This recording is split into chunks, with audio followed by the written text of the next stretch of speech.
भौतिक विज्ञान में विभव प्रवणता और वैद्युत क्षेत्र की तीव्रता में संबंध स्थापित करना सीखेंगे, और उससे पहले विभव प्रवणता क्या है उसे भी जानेंगे। तो विभव प्रवणता क्या होती है? बिंदु आवेश के कारण वैद्युत क्षेत्र की दिशा में दूरी परिवर्तन के साथ विभव परिवर्तन की दर जो होती है उसे ही हम क्या कहते हैं? विभव प्रवणता कहते हैं। और विभव प्रवणता का फार्मूला क्या बन जाएगा? विभव में परिवर्तन बटे दूरी में परिवर्तन, अर्थात दूरी के सापेक्ष विभव में परिवर्तन जो होगा उसे ही हम क्या कहेंगे?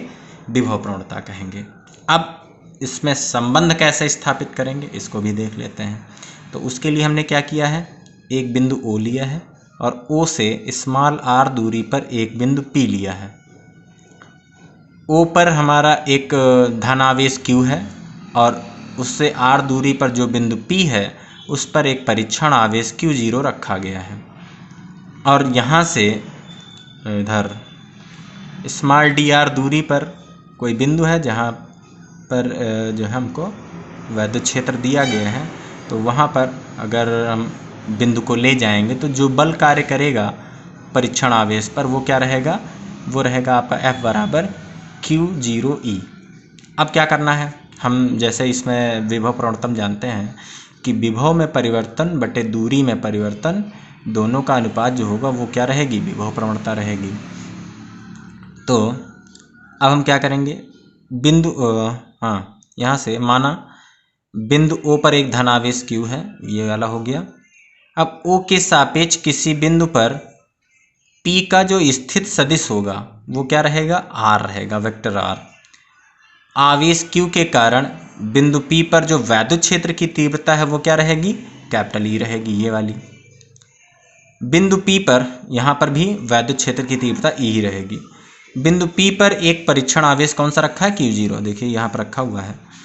विद्युत क्षेत्र E के कारण Q0 पर जो वैद्युत बल लगेगा वो कौन सा रहेगा? Q0E रहेगा, वो आरोपित होता है।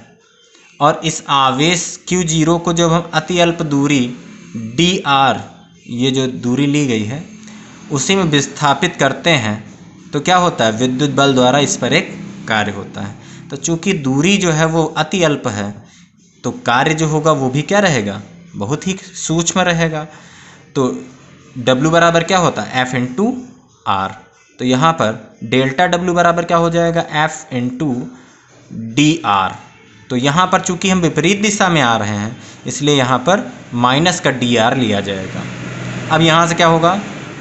इसको हल करेंगे तो ये बन जाएगा Q माइनस का Q0 into E into dr। अब चूँकि ये समांतर ये एक ही अक्ष पर है तो यहाँ पर R और F दोनों के बीच में जो कोण बनेगा वो आपका क्या रहेगा? 0 डिग्री रहेगा। इसलिए ये आपका जब हल करेंगे तो क्या बनेगा? माइनस का Q0 into E into dr।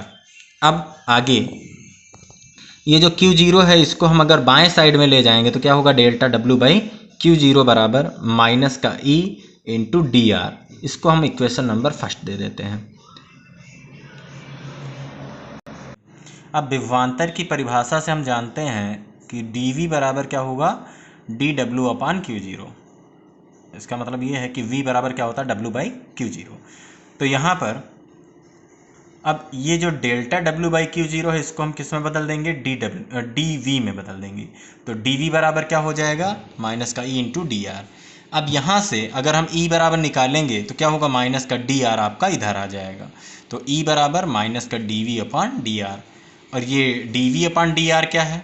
ये आपका यहाँ पर देखिए विभव प्रवणता है, विभव में परिवर्तन बटे दूरी में परिवर्तन। तो इसका मतलब क्या हो गया कि ये जो वैद्युत क्षेत्र की तीव्रता है वो विभव प्रवणता की ऋणात्मक दर के बराबर होती है।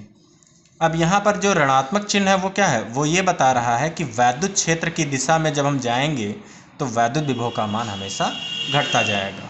अगर इसका सदिश रूप देखा जाए तो क्या होगा? ये वैद्युत क्षेत्र की तीव्रता आपकी सदिश राशि है और यहाँ पर dV बाई dr वैसे रहेगा और यहाँ पर ये जो है एकांक सदिश है किसका? दूरी का।